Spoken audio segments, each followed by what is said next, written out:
அன்பு நெஞ்சங்களுக்கு அன்பான வணக்கங்கள். இந்த மாதிரியான ஹெச்பிவி ரிலேட்டடா, ஹெப்படைட்டிஸ் ரிலேட்டடா நெறைய இன்ஃபர்மேஷன்ஸ், நெறைய விழிப்புணர்வு சார்ந்த விஷயங்களும், மற்ற நோய்களுக்கான நெறைய பரிகரிப்பு முறைகளும் நம்மளுடைய விஷயத்துல ரெகுலரா விழிப்புணர்வு செஞ்சுட்டு வந்துட்டுருக்கேன். அதற்கான நெறைய என்ன ஃபாலோ பண்ணிட்டு வரீங்க. ரொம்ப ரொம்ப நன்றி. இன்னைக்கு உள்ள ஒரு காலகட்டத்தில நெறைய கொஸ்டின்ஸ் எப்படி இருக்குன்னா, "சார் எனக்கு பிரெக்னன்ட்டா இருக்கேன். எனக்கு ஹெப்படைட்டிஸ் பாசிட்டிவா இருக்குன்னு சொல்லியிருக்கிறாங்க. அண்ட் பிரெக்னன்சி முடிஞ்ச பிறகு நான் வந்து சைல்ட சரியா பார்த்துக்க முடியாது. சைல்ட ஒரு 1 மாசம் கையிலே தரமாட்டாங்க." அண்ட் பிறந்த பிறகு வந்து நீங்க பிரஸ்ட் ஃபீடே பண்ணக்கூடாது. பிறந்த பிறகு குழந்தைய தூக்கவே கூடாது. இந்த மாரியான பல்வேறு கட்டங்கள்ல நெறைய விஷயங்கள் வதந்திகளாக பரவப்பட்டு கொண்டிருக்கின்றன. இந்த விஷயத்த ஒரு தெளிவா ஒரு விழிப்புணர்வு சார்ந்த விஷயமா இருக்கணும் அப்படின்றதுக்காக தான், இத நான் உங்களுக்கு வந்து ஷேர் பண்றேன். நான் உங்களுடைய சித்த மருத்துவர் டாக்டர் மரீஷ் உங்களுடன் இணைந்திருக்கிறேன். ஸோ நெறைய இது ரிலேட்டடா நெறைய கன்சல்டேஷன்ஸ் வந்து குடுத்துட்டுருக்கோம். Keep on following. டவுட்ஸ் எதா இருந்தா கமெண்ட்ல கண்டிப்பா ஷேர் பண்ணுங்க. என்னோட ஃப்ரீ டைம்ல கண்டிப்பா நான் அப்டேட் பண்றேன். முதல்ல இன்னைக்குள்ள கேஸ்ல பொதுவா ஒரு விஷயம் தெளிவா புரிஞ்சுக்கங்க. அதாவது நெறைய இன்னைக்கு ஒரு 100 பேர் இருக்காங்கன்னா, 100 பேர்ல கண்டிப்பா அட்லீஸ்ட் 5லிருந்து 6 பேர் கம்பல்சரி ஹெப்படைட்டிஸ் பாசிட்டிவ் அப்படின்ற கேஸ்ல நெறைய பேர நம்ம வந்து பார்த்துட்டு இருக்கோம். அதுவும் இன்னைக்கு பிரெக்னன்சிக்கு கன்ஃபார்ம் ஆகுற 100 பேர்ல கண்டிப்பா 5 பேர் ஹெப்படைட்டிஸ் பாசிட்டிவோட தான் இன்னைக்கு இருக்கிறாங்க. ஒரு சிலவங்க கிரானிக்கா இருப்பாங்க. ஒரு சிலவங்க அக்யூட்டா இருப்பாங்க. இந்த மாரி டிஃபரண்ட் கேரியர்ஸா கூட இருக்கிறதுக்கான வாய்ப்புகளும் அதிகமா இருக்கு. அதுல இருக்க எல்லாருக்குமே ரிஸ்க் இருக்கான்னு கேட்டா, அப்படின்றது கிடையாது. ரிஸ்க்ன்றது என்னன்னா, இந்த நோய் இருக்கு. அதனால பாதிப்புகள் வராம பார்த்துருக்கணும் அப்படின்றதுக்காக உங்கள ஒரு ரிஸ்க் ஃபேக்டர் அப்படின்ற ஒரு விஷயமா நாங்க வந்து பார்க்கக்கூடிய விஷயம் தான் இருக்கும். அதனால இதுல வந்து மருத்துவர்களுக்கு வந்து வெர்டிகல் டிரான்ஸ்மிஷன் அப்படின்னு சொல்லுவாங்க.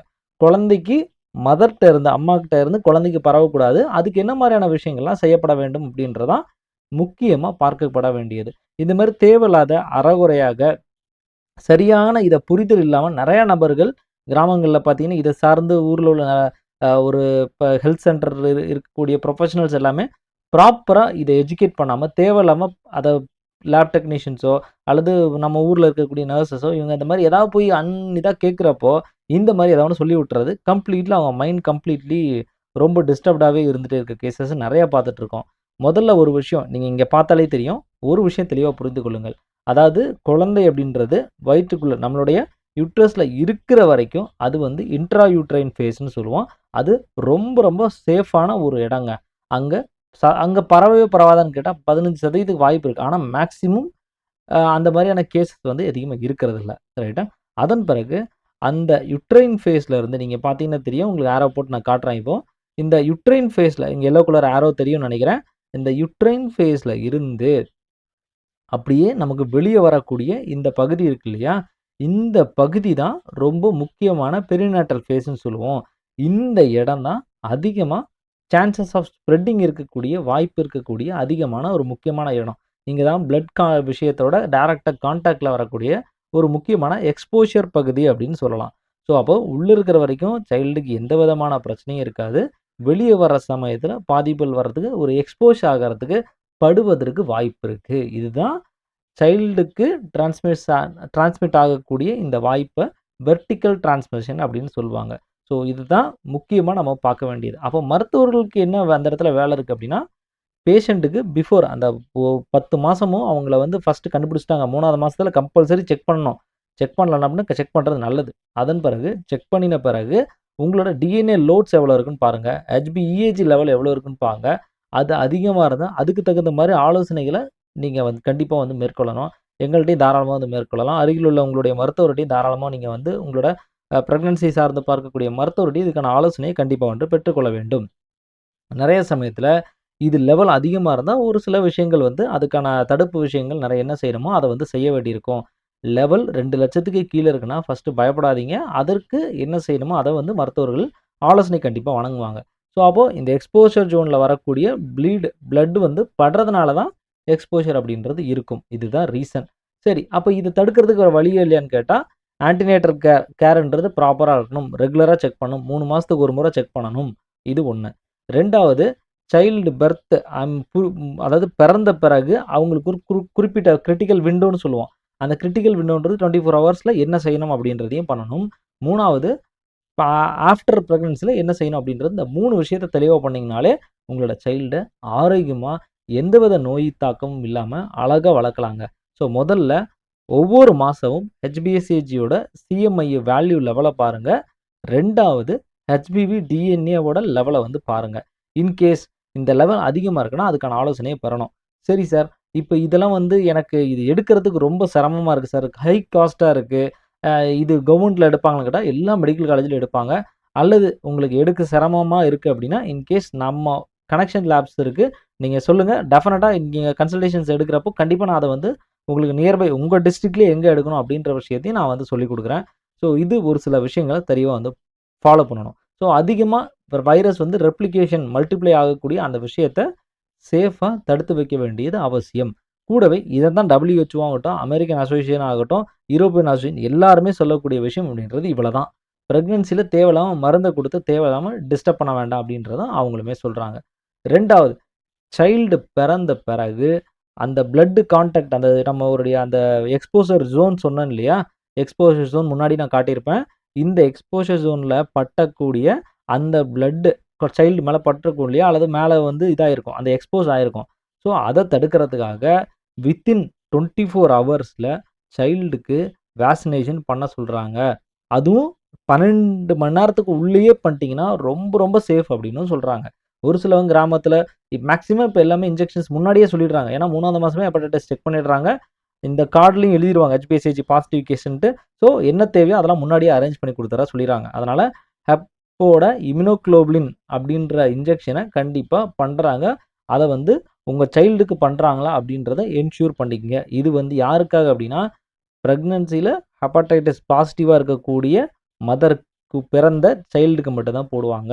ஹெப்படைட்டிஸ் அப்பாவுக்கு இருக்குது, ஏன்னா ஒரு மதருக்கு வந்து சைல்டு பிறக்குது அப்படின்னா அவங்களுக்கு போட வேண்டிய அவசியம் இல்லை. ஸோ இந்த இம்யூனோகுளோபின்றது மதருக்கு பாசிட்டிவா இருந்து அவங்களுக்கு பிறக்கக்கூடிய குழந்தைக்கு தான் பண்ணணும். ஸோ தெளிவா ஏன்னு புரிஞ்சிருக்கும். ஸோ இத மட்டும் தெளிவா செஞ்சுங்க. இத செஞ்சா மேக்ஸிமம் 94%க்கு மேல பிளஸ் ஆர் மைனஸ் ஸ்ட்ராங்கா சொல்றாங்க. ஆராய்ச்சிகள் நெறைய சொல்லுது. Very very safe. இந்த போடக்கூடிய இந்த வேக்சின்ன்றது ஒரு 4லிருந்து 6 மாசம் வரைக்கும் அவங்களுக்கு நோய் தற்காலிகமாக குடுக்கும். அதன் பிறகு பிறந்து 1 மாசத்துல ஹெப்படைட்டிஸ் பிக்கான இன்ஜெக்ஷன வித்தின் 24 ஹவர்ஸ் டூ 2 டேஸ்லயே போட்டுர்றாங்க. மேக்ஸிமம் 7 டேஸ்க்குள்ள போட்டுர்றாங்க. அந்த இன்ஜெக்ஷனுமே இன்னும் அது ஸ்லோவா இம்யூனிட்டிய டெவலப் பண்ணி லைஃப் லாங் நமக்கு இம்யூனிட்டிய குடுக்கக்கூடிய விஷயத்த அடுத்த ஸ்டேஜ்ல வளரும். ஸோ பிறந்த உடனே வித்தின் 12 ஹவர்ஸ்ல போடுறது. வித்தின் 1 ஹவர் 2 ஹவர்லயே போட்டுருவாங்க. மேக்ஸிமம் அதான் பண்றாங்க. அதன் பிறகு வித்தின் 1 டேல ஹெப்படைட்டிஸ் பிக்கான ஜெனரல் வேக்சினேஷன். இது வந்து ஹெப்படைட்டிஸ் பிக்கு அம்மாக்கு இருக்குது, அவங்களுக்கு பிறந்த குழந்தை அதெல்லாம் இல்ல. யாருனாலும் சரி ஹெப்படைட்டிஸ் பி வேக்சினேஷன் அப்படின்றது கம்பல்சரி போடுவாங்க. ஹெப்படைட்டிஸ் பி இம்யூனோகுளோபுலின் இன்ஜெக்ஷன் அப்படின்றது பாசிட்டிவா இருக்கிற அம்மாவுக்கு பிறந்த குழந்தைக்கு போடக்கூடியது. 2 விதமான விஷயம் இருக்கு. ஸோ தெளிவா இத வந்து பார்த்துக் கொள்ள வேண்டும். 3வது, சார் இந்த மாரி 2 வேக்சின் இருக்கு. இது வந்து 2மே இப்ப என் குழந்தை எனக்கு வந்து ஹெப்படைட்டிஸ் பாசிட்டிவ் இருக்கு. என் குழந்தைக்கு இது 2மே போடுவாங்களான்னு கேட்டா, கண்டிப்பா 2மே போடுவாங்க. ஸோ நான் சொல்லியிருக்கிறது இம்யூனோகுளோபுலின் அப்படின்றது எல்லோ கலர்ல காட்டியிருப்பேன். அது வந்து ஹெப்படைட்டிஸ் இருந்து அவங்களுக்கு பிறக்கக்கூடிய குழந்தைக்கு போட்டுட்டு, கூடவே நார்மல் வேக்சினேஷன் ஹெப்படைட்டிஸ் பிக்கான வேக்சினேஷனும் கண்டிப்பா 7 நாளுக்குள்ள போட்டுருவாங்க. பாசிட்டிவா இருக்கிற மதருக்கும். நார்மலா இருக்கிற மதருக்கு என்ன பண்ணுவாங்க அப்படின்னு கேட்டீங்கன்னா, அந்த அம்மாவுக்கு பாசிட்டிவே இல்ல அப்படின்னா, பிறக்கக்கூடிய குழந்தைக்கு கம்பல்சரி எல்லாருக்குமே ஹெப்படைட்டிஸ் பி இன்ஜெக்ஷன்ன்றது கண்டிப்பா போடுறாங்க. இத மட்டும் தெளிவா புரிஞ்சுக்கங்க. அதுக்கு அடுத்தது, சார் நான் பிரெக்னன்சி முடிஞ்சிடுச்சு. என்னோட ஊர்லலாம் சொல்றாங்க, இது வந்து சைல்டுக்கு பிரஸ்ட் ஃபீட் பண்ணக்கூடாதாம். என் கையால சாப்பாடே ஊட்டக்கூடாது. என் கையால தூக்கக்கூடாது. நெறைய விஷயங்கள் வந்து சொல்றாங்க. ஒண்ணும் இல்ல. அதெல்லாம் எதுவுமே கிடையாது. பயப்படாதீங்க. இதுக்கான சொல்யூஷன் உலக ஆராய்ச்சிகள், உலக சுகாதார மையம் என்ன சொல்லுது அப்படின்னா, முதல்ல நார்மலா எல்லா விஷயமும் ப்ராப்பரா செய்யலாம். ஒரே ஒரு விஷயம் தெளிவா பண்ணுங்க. அதாவது நிப்பிள்ல கிராக் அல்லது ஏதாவது ப்ளீடிங் ஏதாவது ஆகுது அப்படின்னா, ப்ளீடிங் ஆயிடுச்சு அப்படின்னா, நீங்க பிரஸ்ட் ஃபீடிங்க ஸ்டாப் பண்ணுங்க. நம்மளா பம்ப் பண்ணி அந்த பால வந்து வேஸ்ட் பண்ணணும். டிஸ்கார்ட் பண்ண சொல்லுவாங்க. ரிமூவ் பண்ணி விடுங்க அப்படின்னு சொல்றது தான் வழக்கம். அல்லனா பால் கட்டு சார்ந்த இன்ஃபெக்ஷன்ஸ் ஏதாவது வர்றதுக்கு வாய்ப்பு இருக்கலாம். தயவுசெய்து இந்த மாரி ப்ளீடிங் இருந்துச்சுன்னா, டைரக்ட்டா குடுக்காம ஒரு 2 டேஸ்ல உங்களுக்கு அந்த புண்ணு ஆறிடும். அதுக்கு தகுந்த மாரி குடுங்க.